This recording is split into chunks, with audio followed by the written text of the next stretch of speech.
ಸಕಲೇಶಪುರ ಉಪವಿಭಾಗಾಧಿಕಾರಿ ಎಚ್ಡಿ ರಾಜೇಶ್ ಅವರನ್ನು ಅಮಾನತು ಮಾಡಬೇಕು ಎಂದು ದಲಿತ ಸಂಘಟನೆ ಮತ್ತು ಪ್ರಗತಿಪರ ಸಂಘಟನೆಗಳು ತಾಲೂಕು ಕಚೇರಿ ಮುಂಭಾಗ ಅಹೋರಾತ್ರಿ ಧರಣಿಯನ್ನು ಹಮ್ಮಿಕೊಂಡಿದ್ದಾರೆ. ಈ ವೇಳೆ ಧರಣಿ ನಿರತ ಚಲವಾದಿ ಲಿಂಗರಾಜು ಮಾತನಾಡಿ, ಗ್ರೇಡ್ 2 ತಹಶೀಲ್ದಾರರಾದ ಸ್ವಾಮಿ ಅವರನ್ನ ಸಕಲೇಶಪುರ ಉಪವಿಭಾಗಾಧಿಕಾರಿ ರಾಜೇಶ್ ಅವರು ರಾಮನಾಥಪುರ ನಾಡ ಕಚೇರಿ ಆವರಣದಲ್ಲಿ ಅವಮಾನಿಸಿ ಕಂದಾಯ ಇಲಾಖೆ ವಾಹನದಿಂದ ಕೆಳಗಿಳಿಸಿ ಹೊರಹೋಗುವಂತೆ ಸೂಚಿಸಿ ನಿಂದಿಸಿದ್ದಾರೆ. ಅವರ ಈ ಕೃತ್ಯದಿಂದ ದಲಿತ ವರ್ಗಕ್ಕೆ ಅವಮಾನವಾಗಿದ್ದು, ಈ ಕೂಡಲೇ ಸಕಲೇಶಪುರ ಉಪವಿಭಾಗಾಧಿಕಾರಿಯನ್ನ ಅಮಾನತು ಮಾಡಬೇಕು ಹಾಗೂ ಪ್ರತಿಭಟನಾ ಸ್ಥಳಕ್ಕೆ ಜಿಲ್ಲಾಧಿಕಾರಿಗಳು ಆಗಮಿಸಿ ದಲಿತ ಸಮುದಾಯದ ಮನವಿಯನ್ನು ಆಲಿಸಬೇಕು ಎಂದು ಆಗ್ರಹಿಸಿದರು.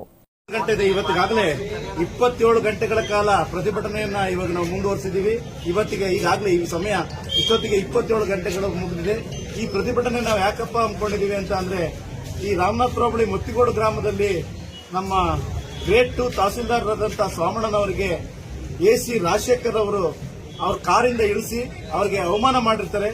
ಅವರು ಈ ನಮ್ಮ ಹಿಂದುಳಿದ ಜಾತಿ ಅನ್ನೋ ಒಂದು ಕಾರಣಕ್ಕೋಸ್ಕರವಾಗಿ ಅವ್ರನ್ನ ಅರ್ಧ ದಾರಿಯಲ್ಲಿ ಕಾರಿಂದ ಇಳಿಸಿ ಅವ್ರನ್ನ ಇಲ್ಲಿ ಕಳಿಸಿರ್ತಾರೆ. ಇದು ಇದು ಬರೀ ಸ್ವಾಮಣ್ಣನಿಗಾಗಿರೋಂಥ ಅವಮಾನ ಅಲ್ಲ, ಇದು ನಮ್ಮ ಇಡೀ ಸಮುದಾಯಕ್ಕಾಗಿರೋಂಥ ಅವಮಾನ ಅಂತ ಹೇಳಿ ನಿನ್ನೆಯಿಂದ ಅಧೋರಾತ್ರಿ ನಾವು ಪ್ರತಿಭಟನೆಯನ್ನ ಮಾಡಬೇಕು. ಸ್ವಾಮಣ್ಣನವರಿಗೆ ನ್ಯಾಯ ಸಿಗಬೇಕು ಮಾತ್ರ ಅಲ್ಲದೆ ನಮ್ಮ ಸಮುದಾಯಕ್ಕೂ ಕೂಡ ಒಂದು ಉತ್ತಮವಾದ ನ್ಯಾಯ ಸಿಗಬೇಕು ಅಂತ ಈ ಹೋರಾಟವನ್ನು ನಾವು ಹಮ್ಮಿಕೊಂಡಿದ್ದೀವಿ. ಇದನ್ನ ನಾವು ನಿನ್ನೆಯಿಂದ ನಾವು ಹೋರಾಟ ಮಾಡ್ತಾ ಇದ್ರು ಕೂಡ ಡಿಸಿ ಅವರು ಇಲ್ಲಿವರೆಗೂ ಬಂದು ಅವ್ರ ಗಮನಕ್ಕೆ ಬಂದಿದ್ರು ಕೂಡ, ನಾವು ಅವ್ರಿಗೆ ಮೆಮೊರಂಡಮ್ ಕಳಿಸಿದ್ರು ಕೂಡ ಇಲ್ಲಿವರೆಗೂ ಬಂದು ನೀವು ಯಾಕೆ ಹೋರಾಟ ಮಾಡ್ತಿದ್ರಿ, ಏನ್ ಸಮಸ್ಯೆ ಆಗಿದೆ, ಏನು.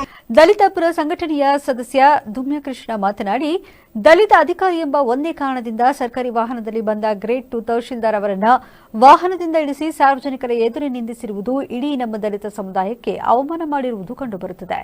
ಈ ನಿಟ್ಟಿನಲ್ಲಿ ಜಿಲ್ಲಾಧಿಕಾರಿಗಳು ನಮ್ಮ ಅಹವಾಲನ್ನು ಸ್ವೀಕರಿಸಿ ನೊಂದ ದಲಿತ ಅಧಿಕಾರಿಗೆ ಮತ್ತು ಸಮುದಾಯಕ್ಕೆ ನ್ಯಾಯ ದೊರಕಿಸಿಕೊಡಬೇಕು ಎಂದು ಒತ್ತಾಯಿಸಿದರು. ಯಾಲೆ 27 ಗಂಟೆ ಸಮಯ ಕಳೀತಾ ಬಂದ್ರು ಮಾನ್ಯ ಜಿಲ್ಲಾಧಿಕಾರಿಗಳು ಈ ಒಂದು ಸ್ಥಳಕ್ಕೆ ಬಂದಿಲ್ಲ. ಕಾರಣ ಇಷ್ಟೇನೋ, ಅವರ ಮನಸ್ಸಿನಲ್ಲಿ ಏನಿದೆಯೋ ಗೊತ್ತಿಲ್ಲ, ಅವ್ರು ಬಂದಿಲ್ಲ, ಆಲಿಸಬೇಕು. ಈಗ ಸರ್ಕಾರದ ಒಬ್ಬ ಪ್ರತಿನಿಧಿಯಾಗಿ ಅವರು ಜಿಲ್ಲಾಧಿಕಾರಿಗಳಾಗಿ ಇಲ್ಲಿ ನಮ್ಮ ಸಮಸ್ಯೆಗಳು ಏನಿದೆ ಅಂತ ಬಂದಿಲ್ಲ ಅವರು ಆಲಿಸಬೇಕು.